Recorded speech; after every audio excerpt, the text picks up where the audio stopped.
Dave here from Enerdrive. I'm at Battery World Rocklea. These guys have got a pretty cool new build. They've actually got a couple of jobs on the go here at the moment, but the one I'm interested in is in this Hilux. Hey mate, how are you? Good, yourself, Dave? Very good, thank you. Let's go, mate. All right, tell me about it. Keep talking. You can talk, I'm looking. So, we got a customer who's fairly fair income about what he does when it comes to off-grid living. Yeah, wow, check it out. So he came in to talk to us about what we could do to help him out and help him with his adventure.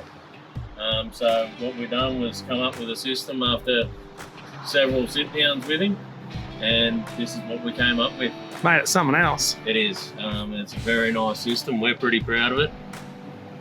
Did you build all this panel work yourself? We did do all that carpentry ourselves. Nice. Who did the installation? Well, our electrical work has been done by our in-house guru, Carl. Carl? Yeah. Where's Carl? Carl's over in the corner here. Hello mate, how are you? Not bad, yourself? Yeah, good. This is something else. Yeah, fair bit of work went in this one. Okay, Carl, tell me about it, mate. There's a lot going on in here. Do you want to start with that monitoring system? Basically running it through 302T shunt. So that gives us 2 temperature sensors, one for each fridge and freezer. Fridge isn't in there at the moment. Also gives us a 3 amp total system draw that it can measure. So 300 amps. 300 amp, yeah. Yep. Not that system level shouldn't reach that, but so basically can also send all the details into his phone. So he can have it up the front while he's driving down the road. He can see what his solar's doing, what his DC-DC is doing, and what his fridge and freezer are pulling out, as well as temperatures of both. Yeah, nice. So you've actually hooked up temperature sensors in the fridges? Yep. Okay, cool. So that's the best place for him. And you've got the switch there for the inverter, so that's nice and easy to access? Yeah, got to have it easy to access. Like, it part of the fascia as well, makes it all look really nice. Yeah, for sure. And obviously that's the inverter up there. Yep. So one of the cool things about these inverters is this extra level of protection here. So we actually run the RCD on the head of these units, and I think that's really important. Safety has to be, paramount. No question about it. And tell me about this panel here. That looks pretty cool. Yeah, so we got this one done up. So we got all the circuit breakers clearly labelled. So real easy to see if something goes wrong. That'll be flipped up. So that panel was actually made by the team at Enerdrive. The design team were able to put that together real fast and basically created a custom solution specific to this build. And I noticed you're running the B-Tec lithium batteries. You've got 2 at 200 amps there in parallel. Yep. So they're not going to have any issues in terms of power, that's for sure. This guy will run out of water before he runs out of power. Yeah, my word. I tell you what, let's go over the other side and check out the other side. Okay, so on this side of the build, it looks like we're looking at the chargers. There's a separate solar controller. Do you want to tell me about that? So basically we opted for the second solar controller just so we could get as much charge into the system as possible while he's traveling. The DC-DC's got a solar controller, but it will preference the vehicle charge over the solar. So this way it allows us to get maximum charge into the batteries while it's going.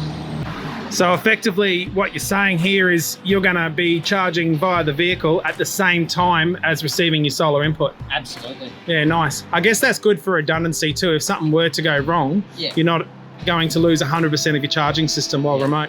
Exactly. Awesome. And you've got the AC charger there. That's still applicable in any touring build, because ultimately, yes, you can plug in a generator, but there may be times when you wish to leave the fridge running. But, this could be parked in a garage, for instance. So with that AC charger, we can support those loads. So we got also wired onto the switches. We've got our USB and 2 Siga sockets as well. So he's got plenty of power on this. If he needs to charge any devices via USB, he's got the option. And what are these Anderson plugs for, mate? So we've got a red one on both sides for solar, which feed into the DC-DC. So he's got the option of adding extra solar if he wants to park in the shade. Yeah. And then these are just general for running extra accessories, anything else. Nice. Mate, great work. Love it. Thank you. Overall, it's an awesome looking build. Okay, the real question is, with a great system like this, what can you actually do with it? Rodney, how are you, mate? I'm good, mate. How are you? Very good, very good. Okay, what are you doing here? Cooking some eggs for the boys. Eggs for the boys. No And you're not plugged into mains power at the moment? Definitely not. We can handle 1,000 watts pretty easily off the system. Let's crank it up. What can it do?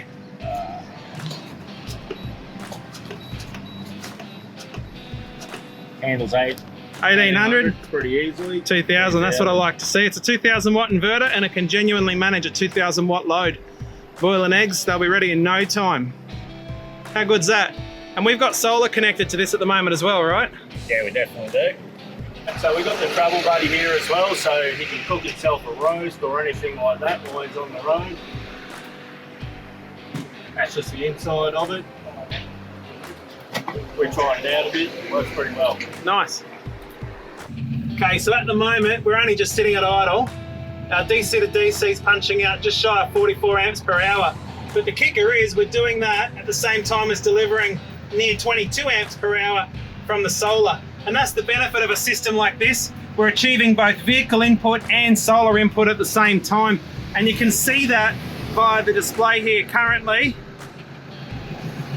You can see there we're actually producing 42.2 from the DC-DC and 28 at the moment from solar. Thank you, Rodney, that's great, mate. Now, with any good business, it's a team effort, we know that, and at Battery World Rocklea, it's absolutely no different. Adam, Rodney, Matthew, and Carl. Guys, excellent job. This is a really awesome outcome. I think you guys should be very proud of this. Congratulations.